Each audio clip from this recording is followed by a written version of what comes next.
Assalamualaikum warahmatullahi wabarakatuh. Perkenalkan, nama saya Astriani Lestari. Saya dari Magang 3 YIN Kediri. Nah, kali ini saya akan menyampaikan materi mengenai memahami hadis, sunnah, khobar, dan juga asar. Yang pertama, yaitu mengenai hadis. Apa yang kalian tahu mengenai hadis? Baik, saya jelaskan ya. Sebelum saya jelaskan, semoga kalian sehat selalu, kalian tetap semangat dalam belajar, agar pembelajaran kali ini bisa berjalan dengan lancar. Amin, amin, ya Rabbal Alamin. Langsung saja saya akan menyampaikan materinya. Yang pertama yaitu mengenai hadis. Secara bahasa, hadis berarti jadidun, yang berarti baru, qoribun, yang berarti dekat, dan juga khobarun, yang berarti warta atau berita. Nah, secara istilah, hadis berarti segala ucapan Nabi Shallallahu Alaihi Wasallam, segala perbuatan serta keadaan atau perilaku beliau. Nah, di sini bisa disimpulkan bahwa segala sesuatu yang diucap maupun perbuatan Nabi ini bisa disebut dengan hadis. Contohnya, dari Umar bin Khattab, ia berkata, sesungguhnya segala amal perbuatan itu dengan niat, dan sesungguhnya setiap orang akan memperoleh apa yang diniatkannya. Contohnya ya, seperti ketika kita meniatkan sesuatu yang baik, pasti niat yang kita niatkan baik tersebut pasti akan berjalan dengan lancar. Beda lagi kalau niatnya buruk, pasti tidak akan berjalan dengan lancar atau tidak akan baik, seperti itu. Selanjutnya yaitu sunnah. Apa yang kalian tahu tentang sunnah? Nah, secara bahasa, sunnah yaitu sunnatan yasunnu sanna, yaitu cara, jalan yang ditempuh, tradisi atau adat kebiasaan, ketetapan, apakah hal itu baik atau tidak, terpuji atau tercela, seperti itu. Maksudnya di sini suatu pilihan, jalan yang ditempuh. Secara bahasa, yaitu segala yang bersumber dari Nabi Muhammad SAW, baik berupa perkataan, perbuatan, takrir, tabiat, budi pekerti, maupun perjalanan hidupnya, baik sebelum beliau diangkat menjadi Rasul maupun sesudahnya.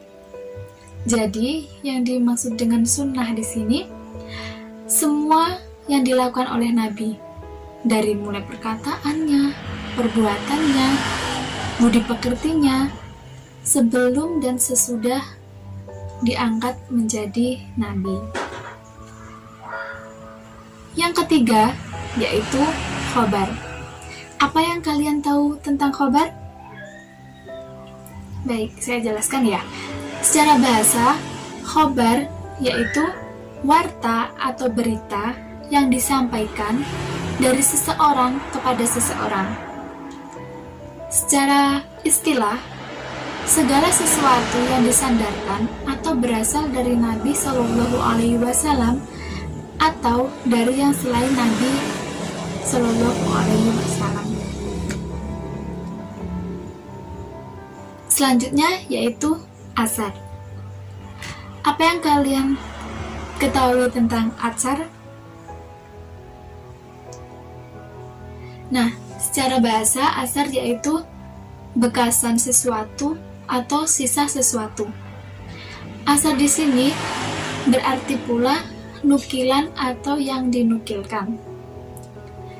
Doa yang dinukilkan yang berasal dari Nabi Shallallahu Alaihi Wasallam ini dinamakan, ada yang tahu? Ya, namanya yaitu doa maghfur. Terus secara istilah berlaku bagi segala sesuatu yang datang dari Nabi maupun dari selain Nabi. Sedangkan khobar yang tadi itu khusus bagi segala sesuatu yang datang dari Nabi saja. Kalau yang asar ini yang datang maupun selain dari Nabi, seperti itu. Karena penyebutan asar ini, para fuqaha itu memakai istilah asar untuk perkataan-perkataan ulama salaf, sahabat, dan juga tabi'in, seperti itu. Kalau yang khobar tadi itu kan segala sesuatu yang datang dari Nabi saja. Tapi kalau asar ini perkataan ulama salaf, sahabat, dan juga para tabi'in. Selanjutnya, kalian tahu mengenai persamaan hadis dan juga sunnah? Di sini saya akan menjelaskan ya. Perbedaannya yaitu segala sesuatu yang disandarkan kepada Nabi Shallallahu Alaihi Wasallam, baik berupa perkataan, perbuatan, maupun takdir ketetapan beliau, ini merupakan persamaan hadis dan juga sunnah. Sama-sama disandarkan kepada Nabi Shallallahu Alaihi Wasallam. Selanjutnya, perbedaan hadis, sunnah, khobar, dan juga asar.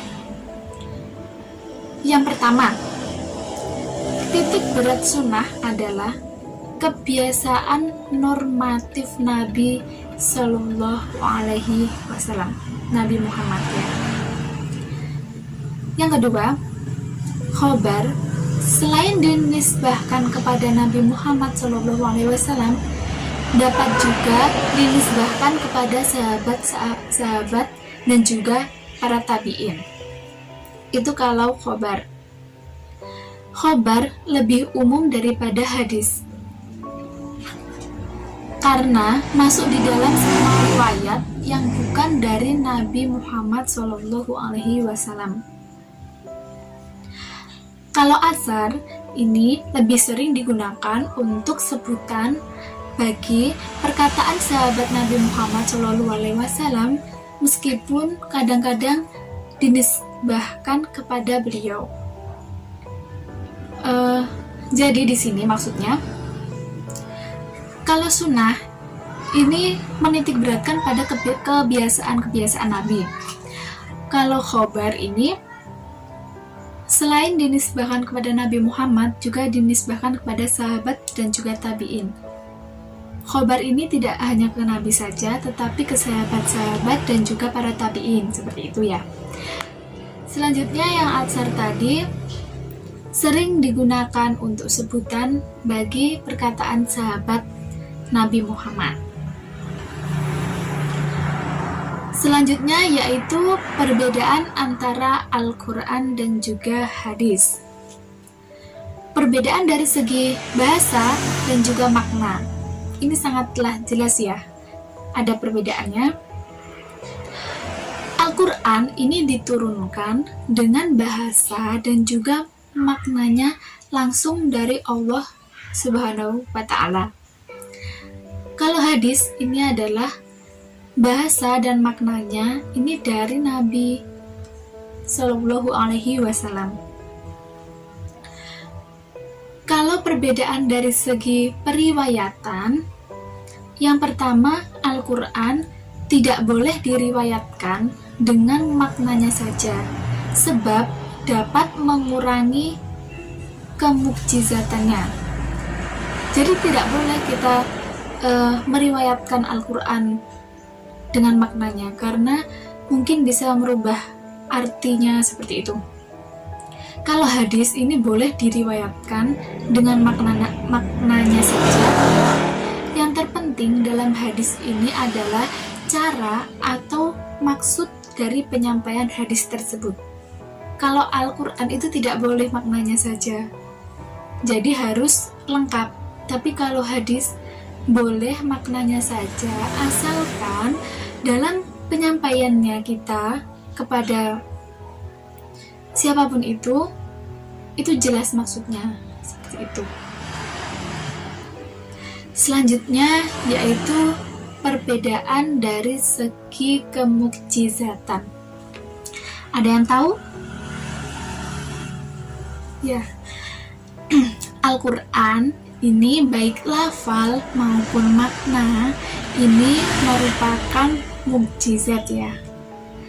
Akan tetapi kalau hadis ini bukan merupakan mukjizat, karena hadis tersebut kan perkataan dari Nabi. Nah, tadi Al-Quran ini lafal maupun makna merupakan mukjizat dari Allah. Tapi kalau hadis bukan merupakan mukjizat, karena ini berasal dari Nabi. Kalau perbedaan dari segi membaca, Al-Quran diperintahkan untuk dibaca.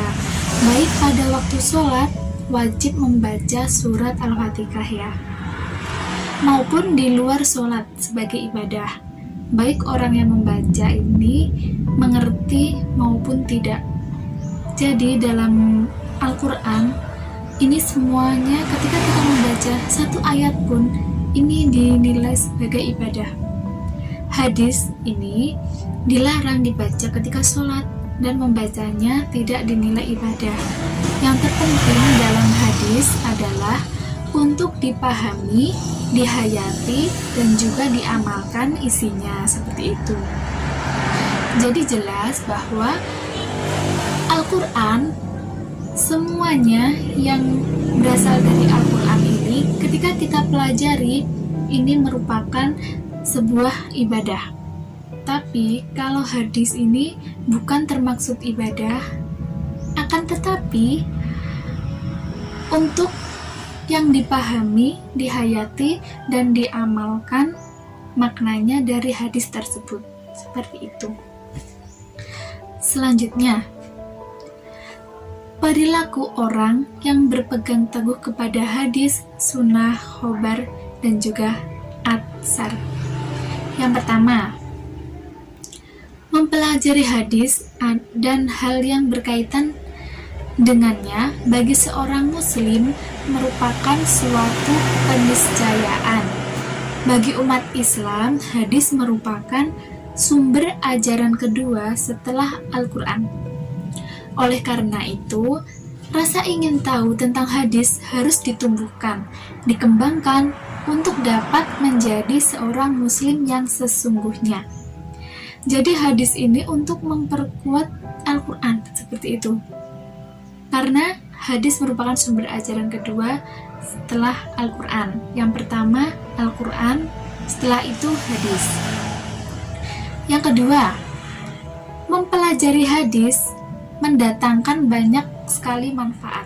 Oleh karena itu, kita harus selayaknya sebagai seorang muslim mengetahui banyak hal tentang hadis dan ilmunya. Dengan meningkatkan kegiatan yang gemar membaca di madrasah maupun di rumah, seperti itu ya. Selanjutnya, para ulama ahli hadis dengan segala keterbatasan sarana dan prasarana pada saat itu maupun menghasilkan berbagai karya monumental yang hingga saat ini masih dapat kita pelajari, yaitu kitab-kitab karya mereka. Kita harus membangkitkan semangat untuk mempelajari hadis dan juga isi dari Al-Quran, karena sangat banyak sekali manfaatnya, seperti itu ya. Ada yang ditanyakan? Jika ada yang ditanyakan, kalian tulis, nanti ditanyakan kepada saya, dan juga nanti akan saya kasih soal untuk kalian jawab. Nah, nanti soal tersebut akan diberikan kepada kalian untuk seberapa paham kalian mengenai materi tersebut? Ada pertanyaan? Jika tidak ada, saya cukupkan pembelajaran pada kali ini. Nanti mengenai soal-soal yang akan saya kasihkan ke kalian atau tugas nanti menyusul ya. Akhirul kalam, wassalamualaikum warahmatullahi wabarakatuh. Semoga kalian tetap semangat dan dalam keadaan sehat. Amin, amin, amin ya robbal alamin.